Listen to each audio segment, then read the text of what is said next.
Hi, I'm Dr. Safaya, a medical doctor who doubles as an email marketing expert. In here, I take you behind the scenes of failed and successful email marketing campaigns. You get to see what these amazing individuals have tried that worked and didn't work in email marketing. If you've been curious and like me, you want to know what other people out there are really doing in email marketing, then join me as I go behind the scenes.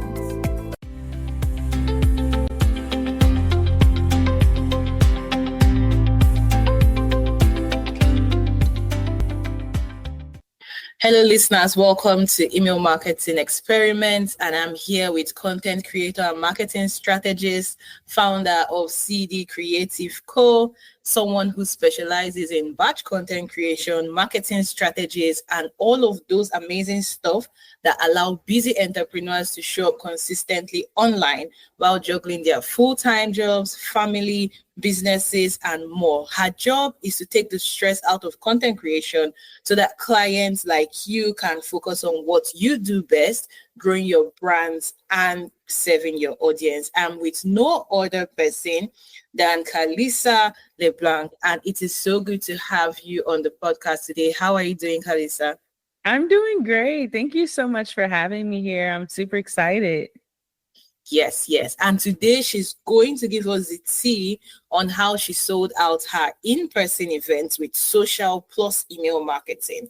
Now, before we dive into that, you're also the host of the side Hustler. I'm not going to try to pronounce it, but I get it. So let me allow you pronounce it. But this is her podcast where she shares actionable marketing strategies, productivity hacks, real-life insights on balancing entrepreneurship with a 9-to-5. So do you want to tell us a bit about that? And of course, how to pronounce it? Yes, so I'm the host of the Side Hustler podcast. And it's basically just a resource library for women entrepreneurs who are also balancing a 9-to-5. They may have a family, they may have other things that they're doing. And so this is just a place where you can grow and learn how to market your business, learn how to build your business, whether you are in the ideation phase or you're at the beginning phases of your businesses. This is a place where you can really just dive deep and learn how to really build and allow it to excel. Wow, that's super amazing. And I see all the good stuff that you're doing over there. Now, you're also the founder of CD Creative Co. And you help people with batch content creation. But before that, you were into like social media management. So do you want to share a bit about like these pivots and your background in content creation and marketing?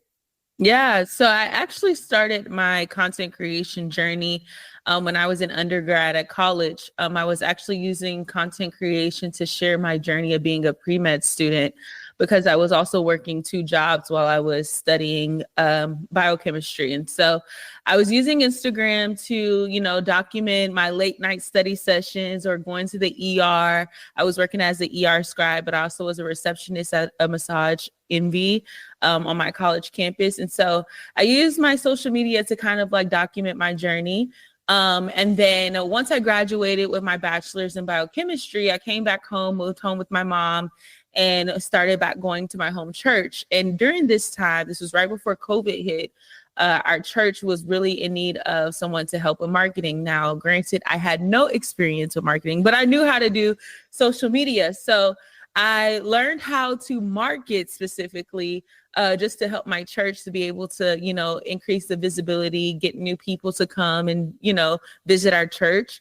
And so when I started to create content for my church, people always ask me like, oh, do you do this for people's businesses? And I'm like, I never considered it because I'm, going to school to be a doctor.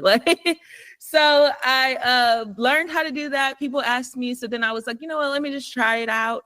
I started shooting content on the side while I was working here.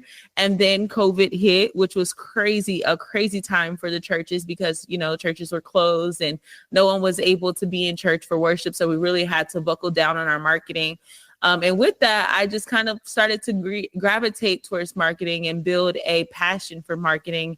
And then also in the midst of COVID, I ended up getting married, ended up having a kid, buying a house. All of these things were happening. And I realized that, being a doctor wasn't really the pathway that I thought I wanted because I didn't want to spend a lot of time away from my family. And so God just laid entrepreneurship in my lap. And so I tried, the whole social media management thing where I was marketing myself as like, oh, I'll shoot your content and post your content. But then I saw a lot of people were like, I want 10,000 followers in 3 months. And I'm like, I'm not responsible for the algorithm. So it was a lot of pressure, but I did find that I really, really loved like creating content strategies and being behind the camera and like doing creative direction where you're teaching people how to actually shoot the content. And so I'm super excited because that allowed me to really be able to dive in and figure out what my passions were. And yeah, that's how I've been able to excel and build a content creation agency now where we batch shoot content for women entrepreneurs here in Houston. And yeah, it's been amazing. I mean, I love your story. And I just want to take you, to a part that was not originally planned for this podcast. But you see, I love when people talk about combining multiple passions, because a lot of times there are people who have different passions and they wonder if sometimes they need permission to combine it. Sometimes they're like, where are other people that are doing it? And I'm just curious, you were doing pre-med school, you were working as a masseuse, you were also doing one other job alongside, you were combining a lot of things. How did that play out for you? And how were you able to combine all those different sides in that season? Yeah, well, I mean, I feel like that has been a testament of where I am now, because now I'm kind of known as like the side hustling entrepreneur, And so I've always had a side hustle. Like even when I was in high school, I was working at McDonald's, but I was also like making jewelry. So I've always had like a desire to make money. And I've been really good at balancing my schedule. Like no one in pre-med classes were working full-time jobs and going to school to become a doctor. It was literally unheard of. And so, but I knew that in order for me to be able to afford school, to afford my bills, like I had to do it. And so it just allowed me to be able to have a skill set of being able to manage my time and being able to think about the things that I'm good at and how I can monetize them. And so like even now, fast forward, 10 years down the line, not to age myself, but now, like I teach women like how to balance everything, especially now that I'm a mom and a wife, the grind doesn't stop. Like I want to be a successful businesswoman. I want to be able to have an amazing family life. And so with that, it just gave me that skill set of being able to manage so many things at one time. I love it. I love it. I mean, I can totally resonate with you doing, whatever it is you were doing per time. And then doing like entrepreneurship, because when I was in med school too, I was doing like a cake business. And sometimes people look at you like, are you even serious right now? It's like, yeah, you should focus on your focus, and something like that. But I totally get it. And I love that you shared this particular aspect, because I believe that some people just got the permission they need to be able to embrace all the different sides of them. So I'm so glad that you shared that story. Definitely. So now let's go into how you sold out your in-person events with social plus email marketing. Before we go into the strategies and your email marketing journey, so I like to know, how do you use email marketing in your business today? What role does email marketing play in your business? Yeah, so email marketing has been so transformational in my business. And so when I first started my business, I was just mainly posting on socials because I was thinking like, okay, if someone finds me on social media, like they will be immediately ready to work with me. And that wasn't the case. And so I remember one of my friends telling me about email marketing and why it's important, because we think that when we are on social media, everyone that follows us is seeing our content, and that's simply not true. And so email marketing has been a way for me to really make sure that I get all of my content in front of the person that needs to see it the most. And so with that being said, when I thought about creating this event here in Houston, I was like, okay, I have these tickets, I need to sell them. And so, of course, I collaborated with the studio here in Houston. So they had their audience, I had my audience. And so that kind of, was a good blueprint, right? And so then, with all of the content that we posted, we did like a pre-announcement, like a sneak peek reel. And then we had a flyer and we had tons and tons of content. And maybe people just weren't interested at the beginning, because at the beginning it was very slow rolling. And so what we decided to start doing is to capture people that were potentially interested.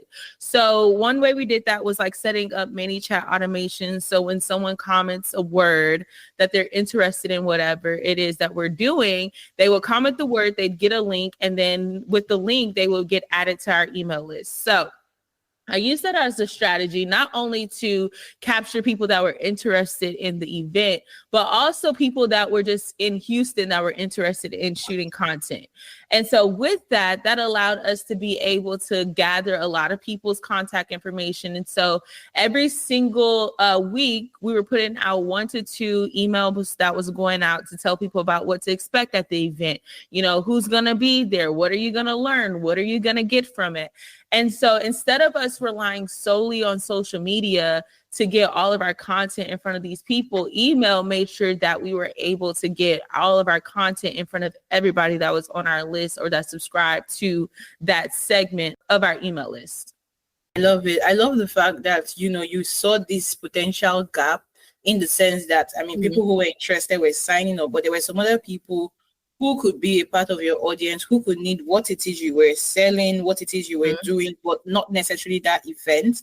And then you just set up an automation to be able to capture those potential people as well. So would you say that in your business, the role email marketing helps you play now is, let's say, community building, or would you call it lead generation and nurturing if you were to give like a job description to email marketing in your business? Honestly, I would say both. So, and this is, you know, me just being fully transparent. When I first started my business, I was online marketing my business as an online business. And so I was capturing leads from all over. I mean, you know, people in New Hampshire, Virginia, California, Kentucky, all of these people, right? And so when I think about like my offers, typically people that are going to book my content creation services are going to be here local to Houston. People that typically are on my mailing list that are from out of state, like they're not going to fly. I mean, they may, but it's a very, very small percentage of people that are going to fly from wherever they are to come book a content session with me, because they could just find someone, you know, local to where they are. And so when I first started, you know, email marketing, I was using it as a lead gen opportunity. But now that I'm specifically focusing on, you know, people that are local, people that are in Houston that are more likely to book my services, it's been a place for me to not only do lead gen, but to also build communities. So originally I have, you know, my lead magnets that are over the internet, where it's like, you know, my 30 days of content, like you can learn how to, you know, create 30 days of content with my content prompts. Anyone can use that. But now I've been more strategic on, you know, building my community with my lead magnet that allows people to join my community events, or if I have a pop-up content day, or if I'm doing like a co-working day. So I pivoted my strategy for email over time, but now that I'm solely focusing on marketing myself as a local business, it's been more so community building and lead gen, rather than originally it was just specifically lead gen. That's so good. That's so good. Now, I know you've been doing email marketing seriously, or you started taking email marketing seriously around like August, September, right? And I'm wondering, what triggered that decision? Was it this event? And then what were some initial thoughts or concerns you had before you decided to, you know, go all in into email marketing? So yeah, I started email marketing back in August, September of last year. And it was more so because I really just wanted to make sure that if anything happened to social media, I still had a way to communicate to people that were interested in working with me. And so I wanted to be strategic on starting to build, you know, that platform.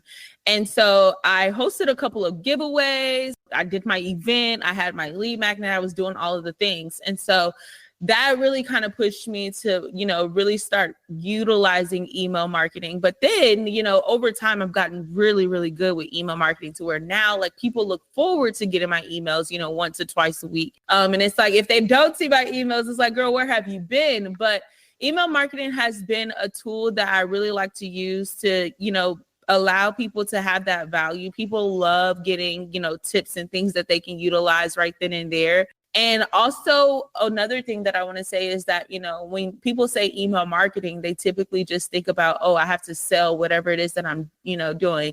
The way that I utilize email marketing in my ecosystem is most of the time it's about 90% of value and 10% of me selling.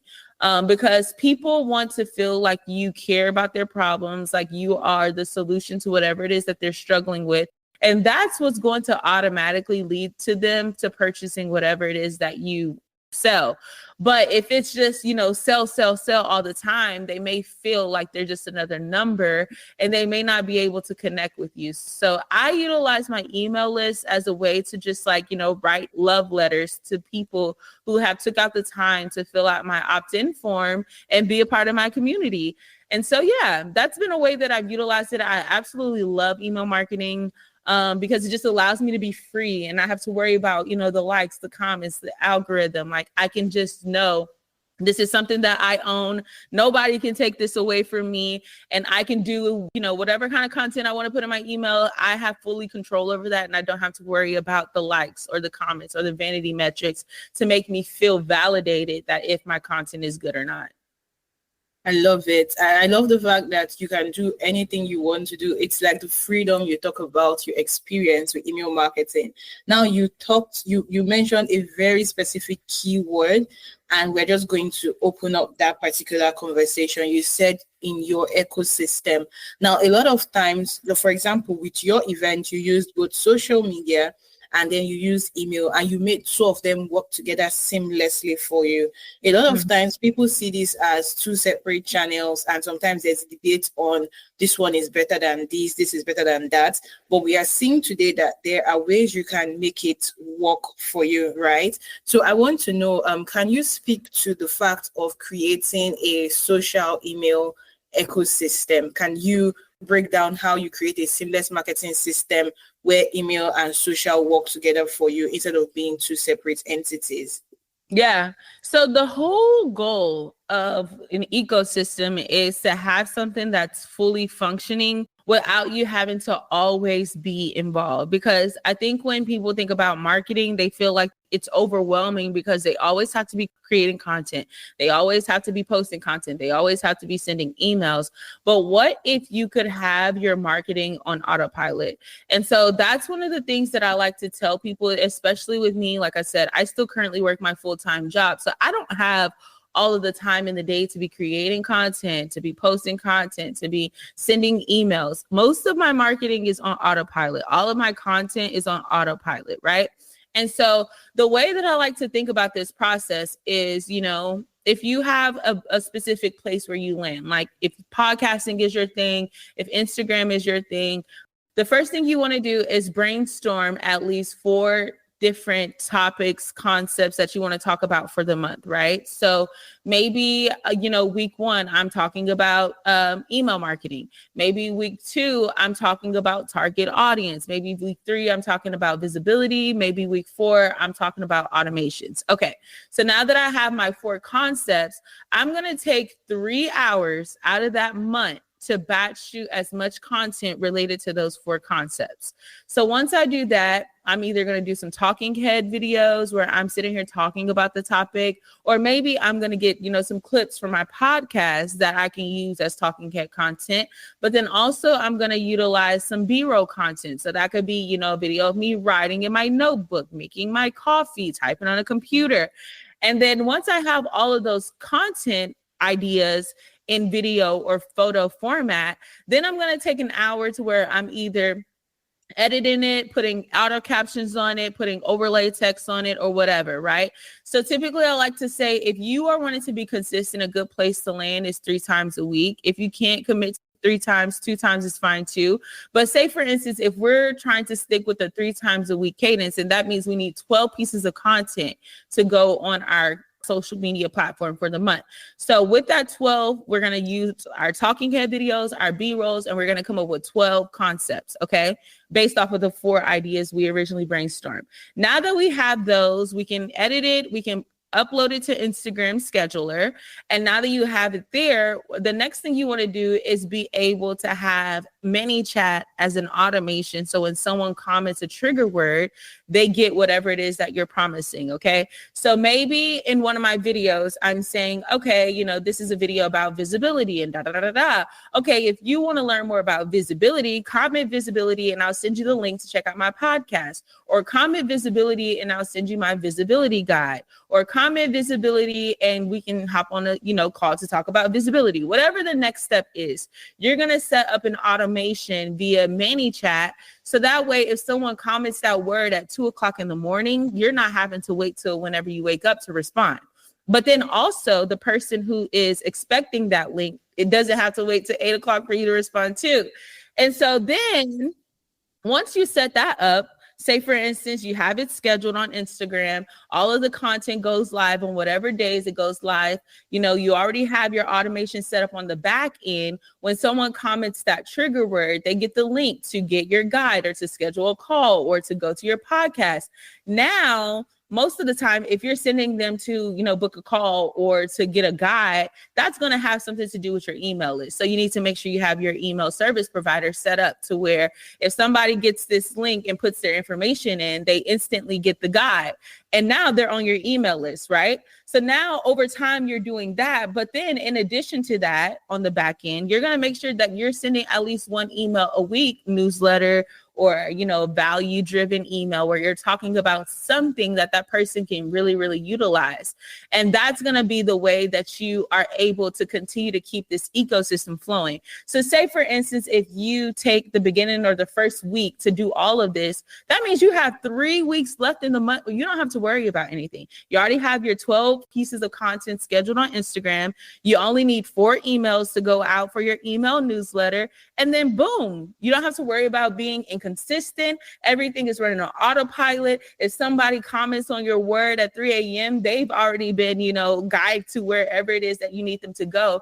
But it's all about trying to get people off of socials and into your world, but then also a place where you can nurture them and continue to pour into them. So whenever you do, say, for instance, come out with a course, or you come out with a workshop, or you know, are doing a pop-up event, you already have been nurturing them to where they already expect to see you in their emails, rather when you're just waiting till the next event or the next launch and they haven't heard from you in 6 months. It's going to be very hard for you to be able to convert that client. I love it. You make it sound so easy, right? Because when people feel like email marketing, social media, by the time they think about it, they're already exhausted. And you just made it super easy and you put it on autopilot. I feel like that's the part I love the most. The fact that you can actually put everything on autopilot. If you just, 3 hours for content, 1 hour for editing, let's say an extra 1 hour, that's just 5 hours from the whole month. And everything is moving smoothly and you can go about your day-to-day business and you don't have to worry. And I want you guys to take a deep breath and listen to this part of the podcast again, because a lot of people need to be able to see that they can create such a seamless ecosystem. You can, because you're leveraging one automation and scheduling to another automation and scheduling. And so when people come into your ecosystem, so they sign up to get that freebie, you can set up not just one, but then a series of emails again to go ahead and nurture them even to the products that you want to offer to them, right? Before you now also send them that, 1 email a week or 2 emails or 3 emails, depending on how often you want to be sending out emails. And it's so good because it is actually not as hard as you think, right?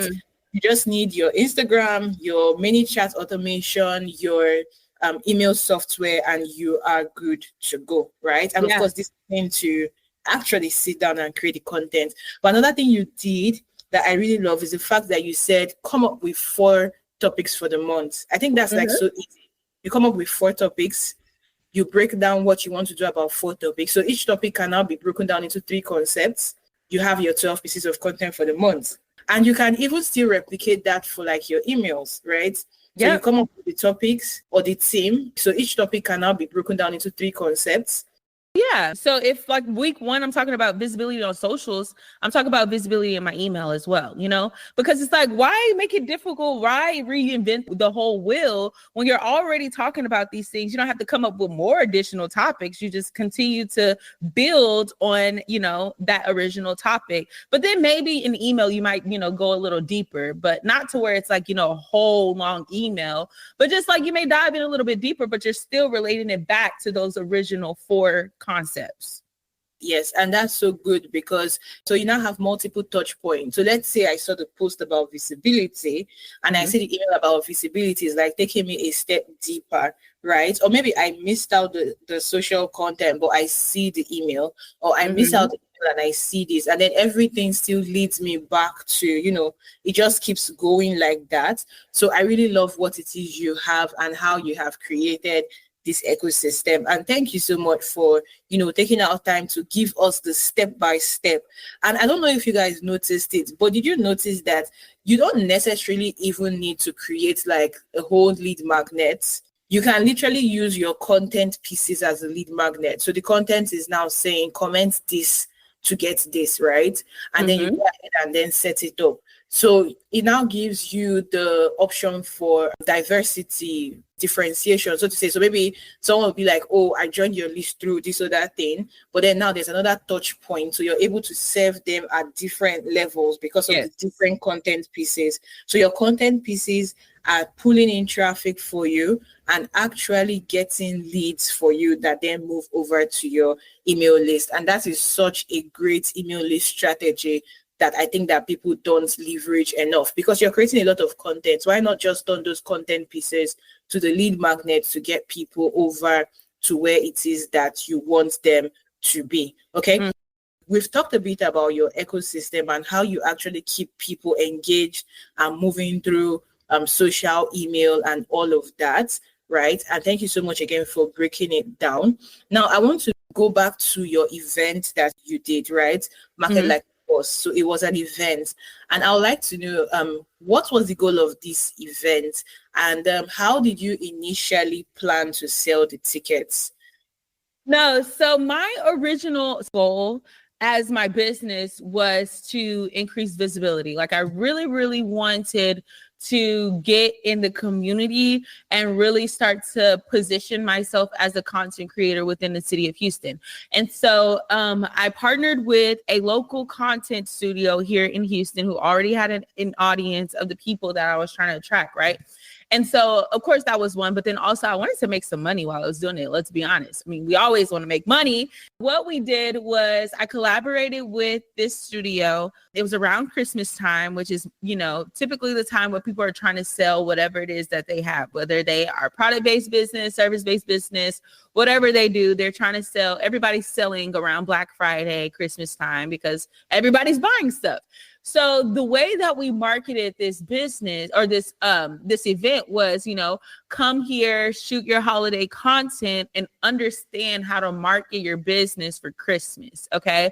There's a lot of people that, wanted to build out these marketing campaigns, that wanted to understand how to get new clients to their business for the holidays. So the original structure was, the first hour was a workshop. And then the remaining 3 hours were time for people to shoot content within the content house. And they had 5 different setups that were Christmas themed where people could use. And then also I had a couple of people from my team who also captured content for them with their cameras to get like a really high quality content. And so that was the goal. The goal for us was to build, visibility, but then also to make money. I think originally our goal was to sell like 4 tickets and we ended up selling 6. And one of them was a giveaway. Another thing is that giveaway really, really helped us to be able to build our email list tremendously too, because in order for them to be a part of the giveaway, they had to, go and confirm their entry by giving us their email. And so it allowed us to really do a lot. Now, the goal for our attendees was obviously they wanted to show up consistently online. They wanted to learn how to market. And so they were able to walk away with a lot of notes and a lot of knowledge, but then also content for them to use throughout the Christmas holidays to market their business. Wow. I love the fact that they actually had to go confirm for the giveaway, right? So they actually Mhm. joined the email list. Now, one thing we've seen sometimes with giveaways is sometimes it tends to attract like a whole lot of people, both the people that actually your ideal audience and other Mhm. people. But I think because of how streamlined your offer was, I'm not sure you had this particular problem or experienced it, because this Yeah. offer is so specific that even if somebody wanted to win it, if they did not qualify, it will be hard for them to even, get into it. And so I really love Yeah. what it is that you did with it, right? And I did So want to add to that. I mean, okay, of course, whenever you have people that you host giveaways, everybody loves free stuff, right? And true. so, yeah, we did have some people that fell off and unsubscribed, later down the line, but there were lots of people that stayed. And so, a part of also building a email list is understanding like people are going to come and go, and that's fine. It's all a part of the journey. Like people are going to follow you and unfollow you if they, feel like your content isn't relatable. But you can't allow your emotions to get wound up like, oh, they just followed me for the free stuff. You just never know. And actually, the person that won the free giveaway, we ended up becoming really, really good friends, because after she attended the event, she got, the ticket to attend the event, she got her content. She ended up booking a service with my business. And so that free ticket ended doubling in value, because the ticket was like half the price of what my original packages were. And so even if, it's something so small of a win like that, like, it's worth it. It's worth it. But a part of entrepreneurship is just trying things. I mean, if you see that you run a giveaway and you got 100 new subscribers, and then after the giveaway is over, you get 98% of it, unsubscribes, then maybe you shouldn't do it again. But will I probably do a giveaway again? Possibly, because it really allowed me to attract people that were in Houston, because the rules were like, tag another Houston entrepreneur. That's typically my target audience, right? Tag 3 Houston entrepreneurs, like this post, and then, click this link to confirm your entry. So now I have more people that are part of my target demographic on my mailing list. I've already know what their problems are, their struggles are. So I'm able to literally pinpoint that into my content, to where now they feel like I'm speaking directly to them. So most of the time they're going to stay if you continue to offer them value that supports their goals or their challenges. Wow, that's just so good, right? Because you just made life easy for yourself and for your business, and that's so intentional. And I like the fact that you said part of being, in business is knowing what works and what doesn't. And that's like a key foundation of this particular podcast, Email Marketing Experiments, behind the scene of failed and successful email marketing campaign, basically what you did that worked or didn't work, right? So actually going in to see what worked and how you can do more of it, what didn't work, how you can change it, or test out something new, what you can learn from it and take away. And I like that you have seen that you like the results you got from the giveaway, and it is something that you definitely want to try. And I really liked how you tried it, in the sense that, first of all, you were getting visibility and connections to other people who were your exact audience, so entrepreneurs in Houston. And then you were also getting these same people who were your target audience to go ahead and join your email list. So you were just very particular from the get-go about the target audience and driving that visibility, and of building community all at once. And I think that that's the power of combining social and email, the fact that you can achieve your goals with a seamless system in place. So now I would like to know, since we're looking at what worked, what didn't work, were there any unexpected challenges or lessons you learned along the way, especially in terms of this particular campaign for the events that you did? Yeah, for sure. One thing is that you should always segment your audiences. And when I say segment, I'm talking about like basically have groups of people in your email list, because if people aren't really interested, like say for instance, going back to when I first started email marketing, I was doing social media management. I was helping brands find influencers, which means that I had a lot of influencers that were a part of my email list, right? And so when it came time to market my event, obviously the influencers may not be interested in my event, right? Because it was more so marketed towards Houston entrepreneurs. And so with that, I feel like segmenting your audience will allow you to really increase your retention, because you don't want to just send your emails out to every single person on your email list if the email that you are sending out is not related to them, not related to their goals, their challenges, or anything that they're struggling with, because then they're going to be like, okay, she's sending me all these emails. I don't feel like they're related. I'm going to unsubscribe. And so that's why it's important for you to really know who you're speaking with, but also to really make sure that you segment your audience. So say, for instance, you have, like I said, I have an audience, where people who opt into my lead magnet, they're entrepreneurs all over the place, right? And so if I am posting, or if I'm sending an email about an event that's specifically happening in Houston, I don't need to send it to all of the people that are all over the world, because they're not going to come. But if I have a segment specifically for Houston entrepreneurs, then I know that 100% of the people that are on this list are going to find this email valuable. So I'll send it to my mailing list, but I'll exclude people that are not local to Houston. So really just trying to be strategic on how you segment your audience is going to definitely help you with retention. But then also make sure that you are actually creating value in your emails and making sure that your subject lines are subject lines that you would open. My open rate for my emails, which surprises me all the time, is about anywhere between 60 to 63%. Now that's, extremely phenomenal if you ask me. And so I'm able to know that whenever I send out my email to the people that are on my email list, I know that they're going to open it, because one, they know that my emails are not going to be anything crazy in length, and then two, they know that they're going to get something valuable out of my email. But if you're just sending, a video diary, or you're just talking about, oh, the birds are blue outside and the trees are green, like, that's going to send a bad reputation for your emails to where people don't open them as often. So my key advice here would be, one, make sure that you segment your audience, but also make sure that you are sending valuable emails to the people that you're sending emails to. Definitely. And of course, you already told us about your 90-10 formula, where you're doing 90% of value and then 10% of selling. So we're definitely going to keep that in mind as well. And I love the fact that you talked about segmentation, because it's super important when it comes to email marketing.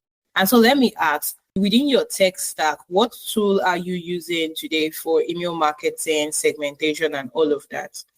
I swear by Flowdesk. I love Flowdesk. I tried other email platforms, but I really love Flowdesk because Flowdesk has just been, really good. And I'm also a Flowdesk partner, so maybe I'm a little biased, but I feel like Flowdesk, not only is it super easy to create emails, but you can make sure that you have your branding. It's cohesive with, all of the things on your website. You can add your social media in your emails. You can have different workflows, different checkout pages. You can do all of that in Flowdesk. And then also, it's not like, super coded or, you're limited to your options. You can do endless of things in Flowdesk. They've integrated with Honeybook and Canva to make it a little bit more streamlined. And so I really, really love Flowdesk. And shameless plug here, I do have a code. So if you want to check out Flowdesk for free, you can go to the show notes and check out Flowdesk for free. Try it out for free for 14 days. And then I also have a template where you can steal my welcome sequence. So if you aren't familiar with what a welcome sequence is, if you're new to email marketing, when someone grabs your freebie or someone grabs, your guide, you want to make sure that you send them an email saying, here's your guide, and then you want to make sure that you're also introducing yourself to the people. So I have a free template where you can grab, and you can literally copy it and paste it, make it, put your name in there, put your brand in there, put your story in there, of course. But it allows you to be able to have a streamlined welcome sequence to make sure that you're actually nurturing the new people that are entering into your ecosystem, like super, super easy. So yeah, I'll send you the link for that. Definitely. And when I asked this question, I already knew that I was going to say Flowdesk, because I have seen you talking about all the amazing stuff that they do that you love. So definitely we're going to put the link in the show notes because it was expected, right?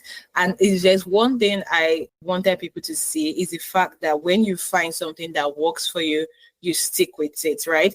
There are some people that will say, oh, Flodex, no. Some other people will say, oh, this. But finding that one software that's able to do all the things you need it to do, and it gives you so much joy. I mean, see the excitement you used to talk about it.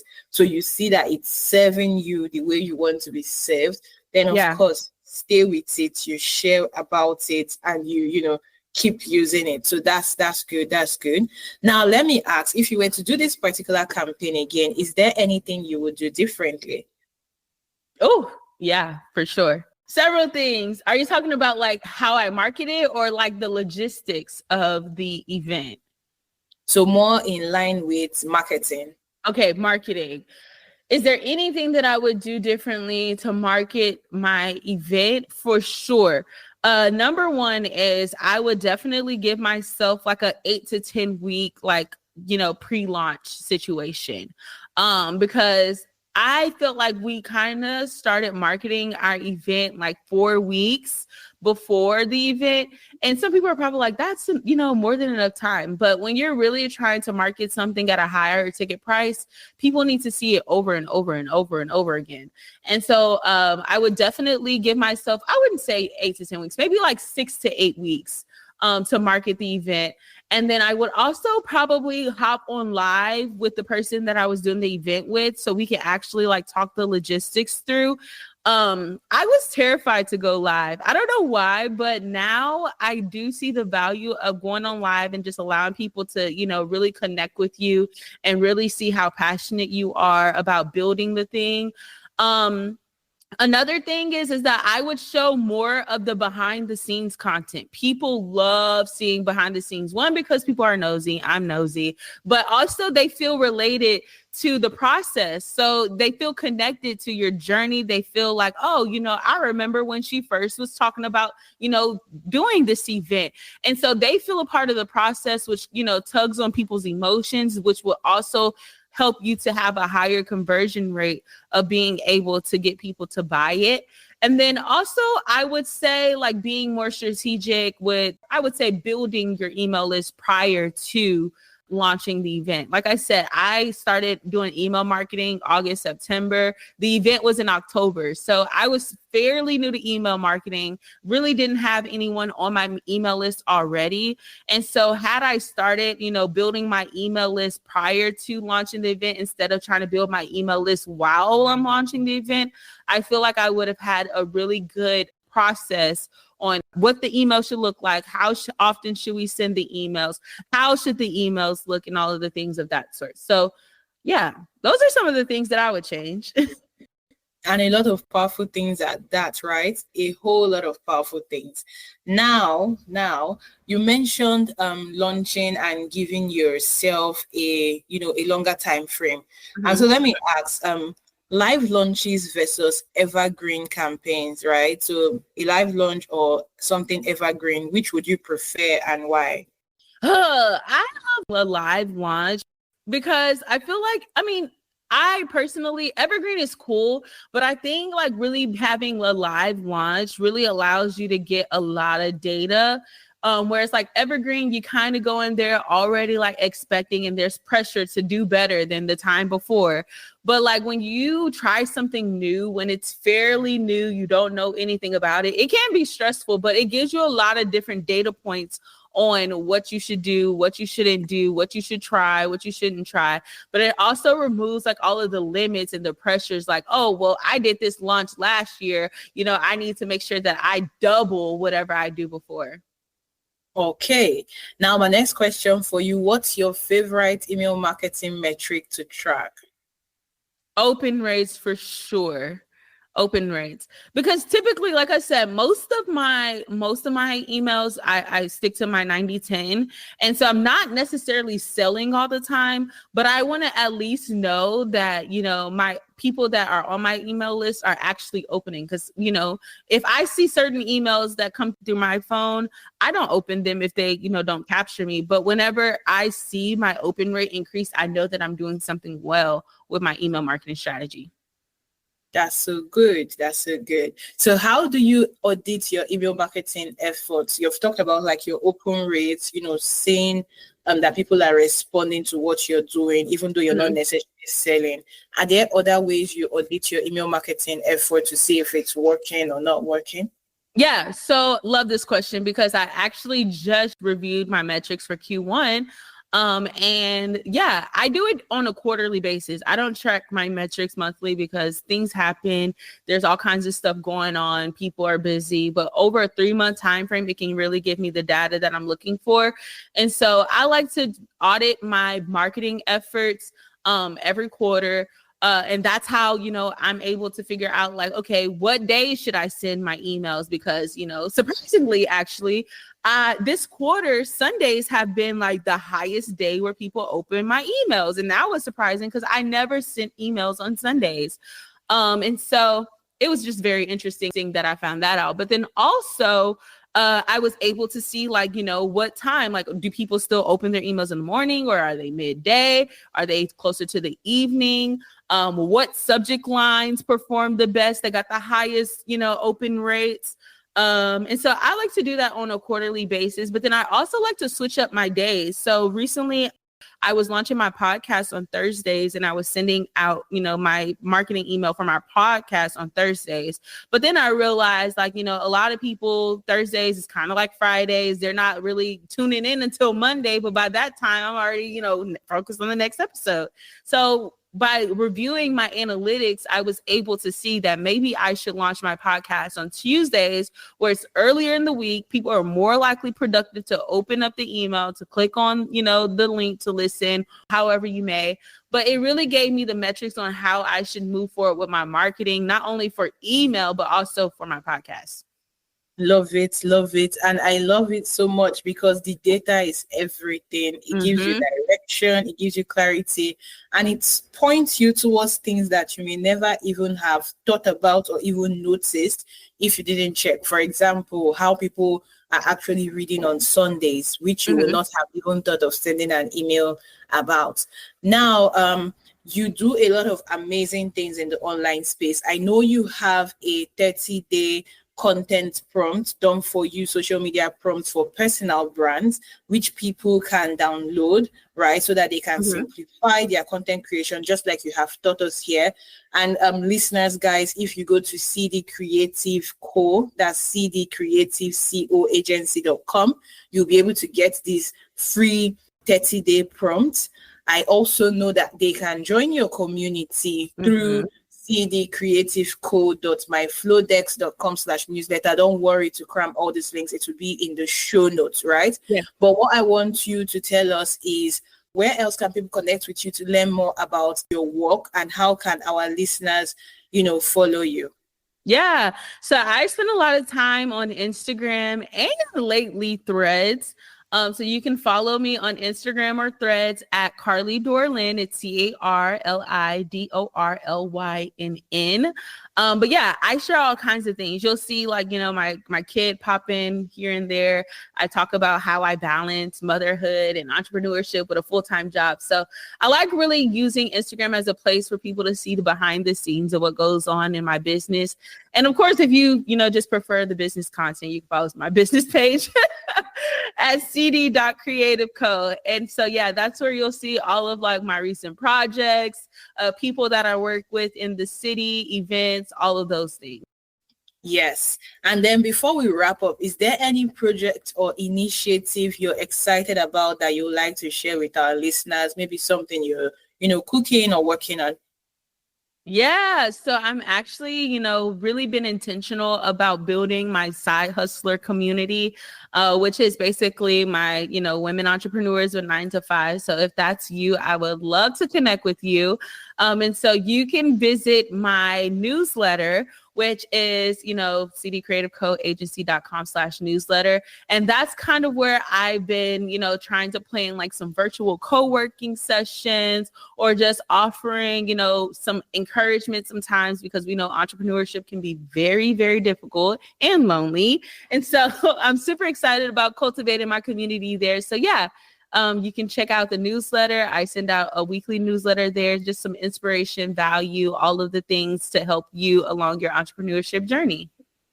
Thank you. Thank you for that. And now let me just point out, there are a lot of amazing gems that we have gotten from Carlissa today. You have learned about her 90-10 content creation formula for sharing valuable emails. You have also heard her talk about how she actually funnels people. That's a whole ecosystem. It's a funnel, right? From social media through her 12 content pieces that she has given you a step-by-step way for planning, all the way through many chats to her newsletter. And of course, her automation kicks off to be able to nurture people.